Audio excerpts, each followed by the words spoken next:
అదే విధంగా ఈ చెరువుల కబ్జాలను కూడా ఎంతటి వారైనా కూడా ఖచ్చితంగా తొలగిస్తాం. ఈ చెరువులే వరప్రదాయిని తెలంగాణ ప్రాంతానికి అని పదే పదే మంత్రివర్యులు కానీ ప్రభుత్వం కానీ చెప్తా వచ్చింది.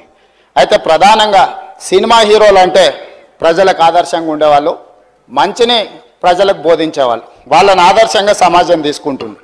హైటెక్ సిటీ ఎదురుగా గురుకుల్ భూములలో ఎన్ కన్వెన్షన్ అనే ఫంక్షన్ హాల్ ఏదైతే ఉందో అక్కడున్న చెరువులో సగానికి అడ్డంగా గోడ కట్టి కొన్ని ఎకరాలు ఆక్రమించుకొని ఫంక్షన్ హాల్ నిర్వహిస్తున్నారు. పదే పదే ప్రభుత్వం దృష్టికి వచ్చింది, టీవీ ఛానళ్ళల్లో పేపర్లలో చూపించారు. అక్కినేని నాగార్జున గారు కూడా దాని మీద స్పందించారు. ఈనాటి వరకు ఆ ఆక్రమణలు తొలగించలేదు. ఎందుకు అక్కినేని నాగార్జున గారు ఆక్రమించుకున్న చెరువుల ఆక్రమణలు తొలగించలేదు? ఎందుకు చర్యలు తీసుకోలేదు? ఏ శక్తులు అడ్డం పడుతున్నాయి? ఎప్పటిలోగా చర్యలు తీసుకుంటారో మంత్రి గారు సూటిగా సమాధానం చెప్పాల్సిందిగా కోరుకుంటున్నాం.